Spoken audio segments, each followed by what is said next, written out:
What's up, YouTube? This is Homebrew Subaru, and I got a little story to tell. A few days ago, I was driving the Impreza and being a little bit hard on it, like usual, but not really paying attention.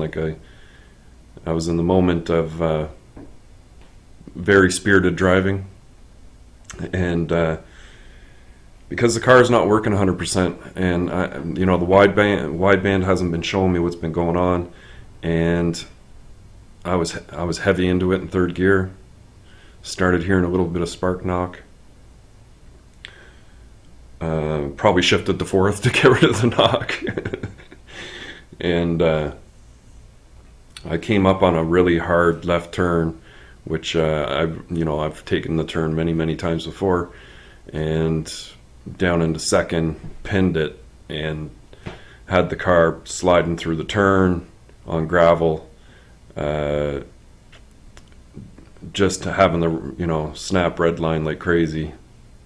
Got through the turn, made my way home, got up to a stop sign, put the clutch in, car idling at the stop sign, and all I hear is knock, knock, knock, knock, knock, knock, knock. So as I drove down my street, I'm looking at the oil pressure, and the oil pressure looks good. And the car didn't really seem to lose much power. But anyway, I kind of pull at the end of my driveway, park the car, pop the hood, and I'm looking at it, and it doesn't look good. It doesn't look good. So even though right now I'm very sick, my throat is completely swollen. I'm guessing I got some type of infection, but I'm going to try and beat through it, and my back is also thrown out pretty much. I don't know, I slept a long time last night, and I'm just stiff as a board this morning. My back is really sore, and it kind of comes with doing all this work and not sticking to my regular exercise workout plan, and so I got to get back into that. But anyway, we're going to go out to the car, and I'm just going to run it for a second so you can kind of get an idea of what kind of noise it makes and what else might be going on with it. And I'm going to come back into the garage and kind of go over the plan of what to do next.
See, I can be pretty hard on the Impreza, and it puts up with a lot, believe me. And I always have kind of a backup plan for it. So the noise sounds very bottom end. It sounds like a rod knock or possibly even a bent rod. But on the bank number one, the passenger side of the car, it's shooting oil. A lot of it, oil out of the breather, and it's telling me combustion's making its way into the oil, and that piston could just be like completely cracked or blown apart or something. It would make the noise, but it's got a little bit of shimmy in the power that's not really balanced well anymore. But the oil pressure still looks really good, and that was a cold start. The noise definitely isn't as noisy as it is when it's hot. But that's probably going to be the last time that car runs until it comes in to come apart and see what happened to it. So like, what are my other options here? And because I don't know 100% of what's actually happened, I have to be careful. But I always can resort to one thing that I have sitting in the backyard, which is that Legacy, and it has another EJ251 sitting in it. It's a good running engine, and basically I could pluck that out of there and drop it right in the Impreza, bolt on everything the way it was, make sure I correct whatever problems were there when I was driving it before, and just continue on, right? But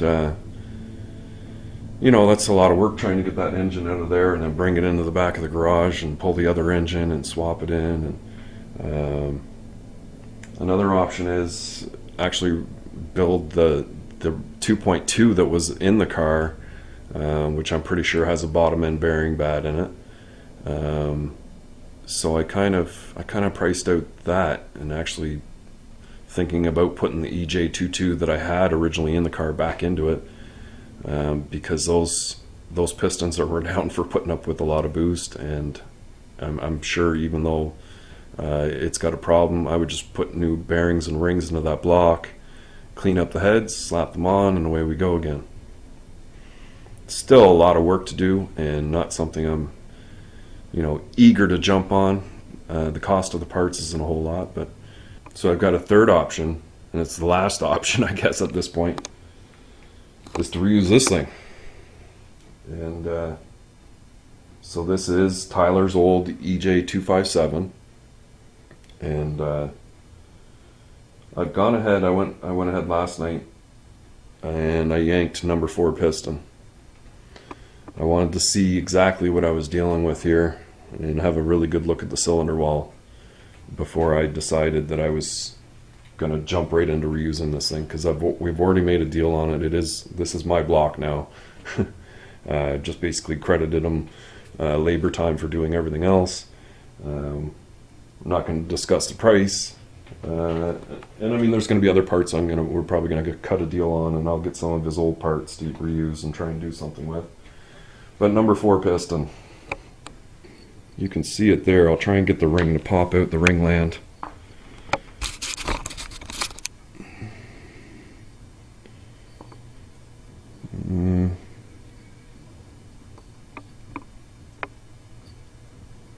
He doesn't want to come out of there. Okay, I got a pick and I got some light in there. You can see this ringland is completely broken out of there. And if I give it a good enough tug, it would just come out of the ring.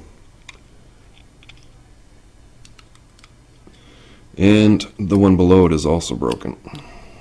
So this one here is cracked there, and actually right there. The camera can see that close enough. Right there. So number 4 broken really badly. Number 4 cylinder wall does still show like some signs of that stuff sliding around for a little bit, but it's not that bad. It's really not that bad. So what I want to do is pop out number 1 piston. It's got a little bit of cylinder wall signs of something going on as well, and also I think it was the next lowest cylinder in the compression test. It wasn't really that low, but it was lower than the other good 2. So I've got to take this plug out of this side, and I've got to take off the separator plug, or the separator plate, and get the plug from that side, and then I'll be able to get it out. So I've gone ahead and removed the side plugs. I've got the separator plate off this side, the side plugs out of here, and on this side, which is number 1 piston, we've got the wrist pin right in the location where it can be knocked out. Now I guess there is special tools for doing this, but it's rather straightforward, and if you're just take your time and easy with it, These guys are pretty simple to get out. So you start with this little snap ring, and just any set of pliers can actually grab a hold of that, compress it, and wiggle it out to pull it out of the hole. So that's where we start.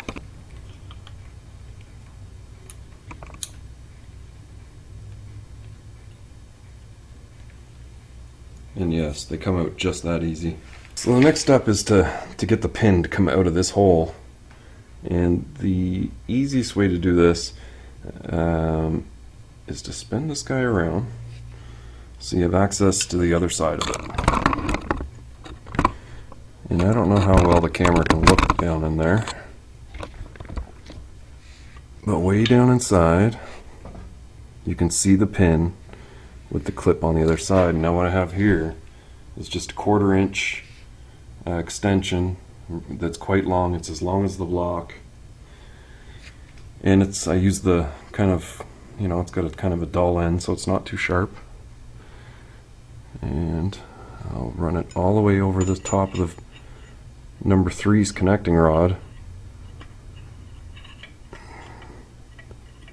and attempt to place it just to the side of the snap ring, probably right about there.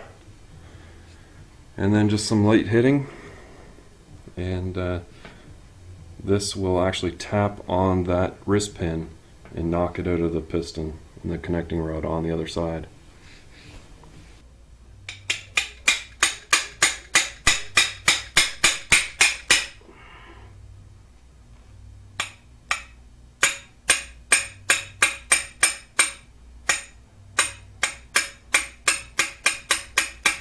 Just light taps is all it takes.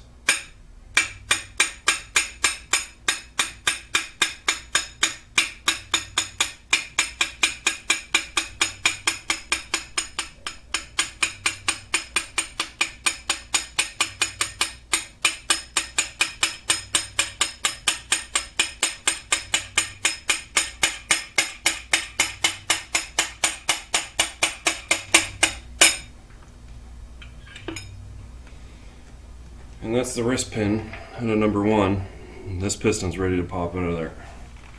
So there is a very common procedure for getting these pistons out, and I'm going to show it to you now.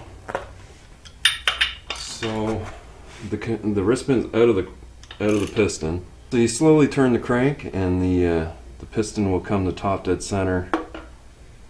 And then as you keep on turning it, the rod's going to come free of the piston and come rotating back down. So when this piston comes to top dead center, this rod is all the way in.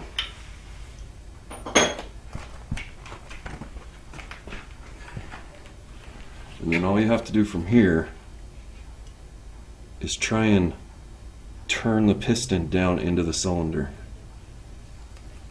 Doesn't have to be perfect, but if you can get a 90 degrees, you're definitely going to get it. And here comes number 1.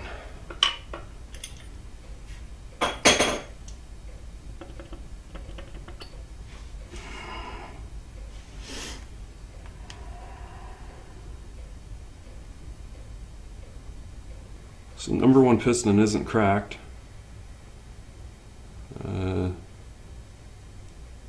I don't actually see any major problem with it. The skirts have average wear. There is quite a bit of carbon buildup on it, but I mean, all the cylinders kind of like that.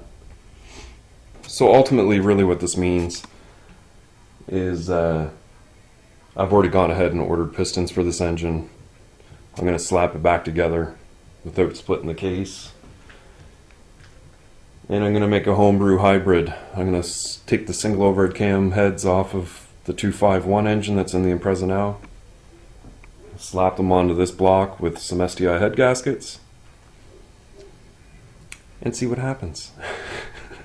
I think just build it as a low compression block, and that way if I really want to try and do some major tuning later on, get some more power and get some more boost going, then I pretty much have the bottom end to do it.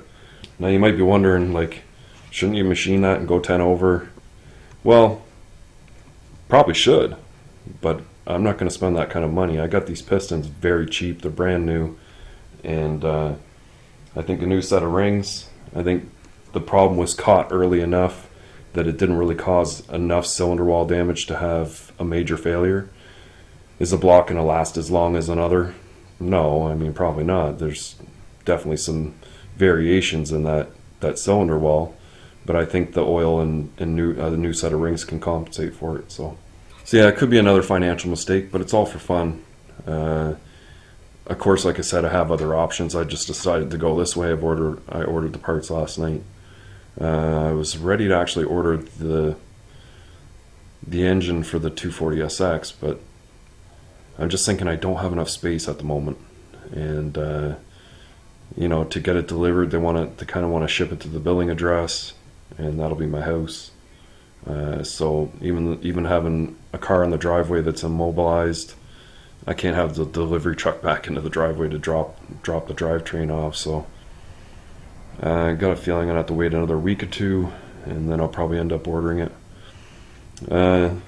On another note, we're coming down to the deadline for this 1,000 subscribers, 4,000 hour deal, and so yeah, I'm doing pretty well. I gained like 150 to 160 subscribers since they put out that notification for the policy change, and at the time I think I had like 3,900 hours of watch time. You have to have 4,000.